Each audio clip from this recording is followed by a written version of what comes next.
विद्वान सर्वत्र पूज्यते। राजा की पूजा अपने राज्य की सीमा में होती है, जहाँ का वो राजा है वहाँ उसकी पूजा होगी।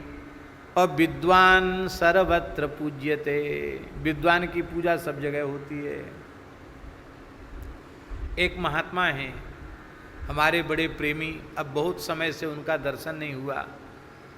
कुछ ज्योतिष भी जानते हैं, हाथ वाथ देखना भी जानते हैं। तो कुछ महात्माओं की जमात थी, त्यागी तपस्वियों की जमात। रास्ते में कुछ खाने को मिला नहीं, भूखे प्यासे महात्मा एक हनुमान जी के मंदिर पे आकर के पड़ गए।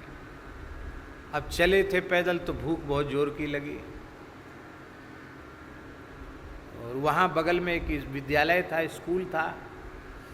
तो स्कूल में इंटरवल हुआ, बीच में जो मध्याह्न भोजनावकाश होता है वो हुआ।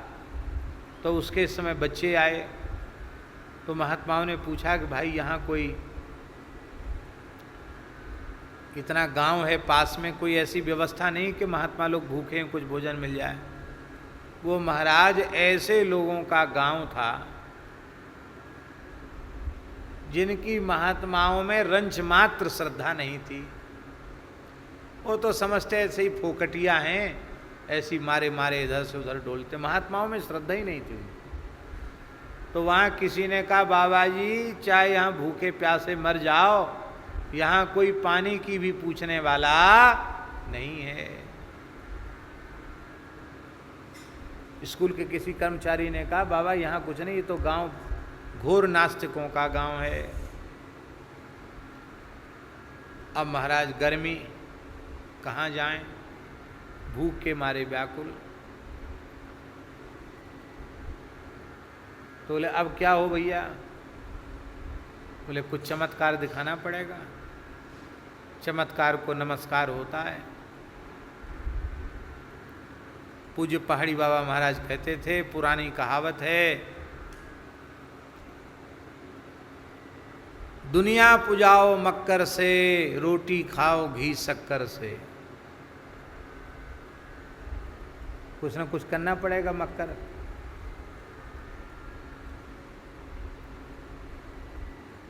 एक लड़के को बुलाया, ए इधर आ बेटा, इधर आ।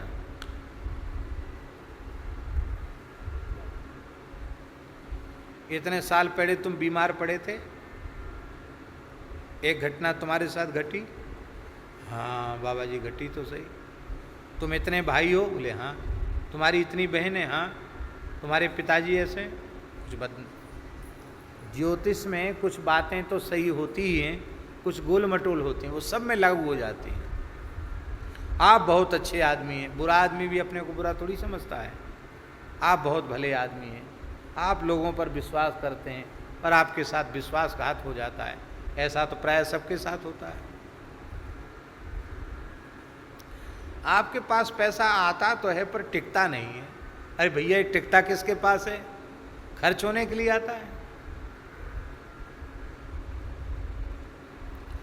आप लोगों के साथ बहुत भला करते हैं पर प्रायः आपके साथ बुरा हो जाता है।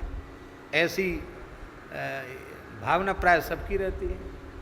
तो ऐसी कुछ बातें गोल मटोल भी साथ में याद करके रखी जाती हैं। हमें याद नहीं है क्योंकि हम ज्योतिष जानते नहीं।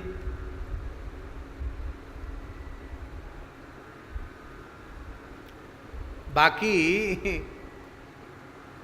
ज्योतिष ऐसी विद्या है, हस्तरेखा तो उसमें आपको कहीं जगह ना मिल रही हो, वहाँ जगह मिल जाए। हमारे बाबूजी बता रहे थे, जगदीश बाबूजी, बोले हम ट्रेन में जा रहे थे, कहाँ से? हाँ कलकत्ता से पुरी। बोले हमारा साधु संत का भेष देख के, और अब वैसे सामान्य टिकट ले रखा था, कुछ घंटों का रास्ता। तो बोले बाबा जी हाथ वाथ देखना जानते हो? और वो तो बेचारे कहाँ जाने हाथ देखना।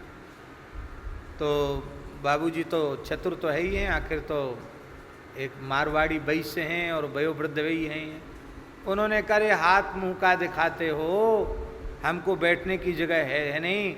तुम लोगों में इतनी भी इंसानियत नहीं कि एक बुजुर्ग खड़ा है और तुम बैठने को, हाँ नहीं नहीं बाबा जी बैठ जाओ बैठ जाओ बैठ जाओ।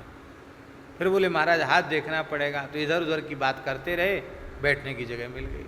हमसे बोले महाराज जी हमने हाथ देखना तो नहीं जानते, पर वो हाथ वो सामने कर दिया तो कहा आपकी भाग्य रेखा बहुत अच्छी है, आप ये हैं आप वो हैं, दो चार बात मीठी मीठी बताएं।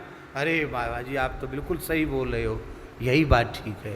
बोलो भक्त वत्सल भगवान की। ऐसा हो जाता है। वो महात्मा तो जानकार थे, उन्होंने कुछ बातें सही सही बताई। अब वो बच्चे ने जाकर के मास्टर जी से कहा, मास्टर हेडमास्टर सब आ गए, अरे हमारा हाथ देखो हमारा हाथ देखो। अब महात्मा ने मक्कर दिखाया, ओ जोर से डांटा, इतने महात्मा भूखे प्यासे यहाँ पड़े हैं, कोई पानी की पूछने वाला नहीं है और खाली हाथ पांव दिखाते हो। पहले महात्माओं की सेवा करो, फिर सबका भूत भविष्य देखा जाएगा, सबको बताया जाएगा। महाराज क्या लाएं? तुरंत महाराज दूध आ गया, मिठाई आ गई, फल आ गया, वो सब आ गया महाराज जी। और सब प्रेम से खाए पिए, तब तक स्कूल का समय पूरा हो गया। महात्मा रात भर हुए, सवेरे चले गए। तो अब ये क्या, विद्वान सर्वत्र पूज्य थे। यदि वो विद्या उनमें न होती तो सब लोग भूखे ही रह जाते। विद्या प्रच्छन्न धन है, गुप्त धन है। विद्या विद्या राजसु पूज्यते नहीं धनम, विद्या विहीनो विहीनः पशु। विद्या विहीन को पशु कहते हैं। और हनुमान जी विश्ववंद्याग्रणी ज्ञानिनाम अग्रगण्यम, विद्वानों में ज्ञानियों में श्री हनुमान जी अग्रगण्य हैं। और कैसे हैं हनुमान जी? विश्वविख्यात भट्ट चक्रवर्ती।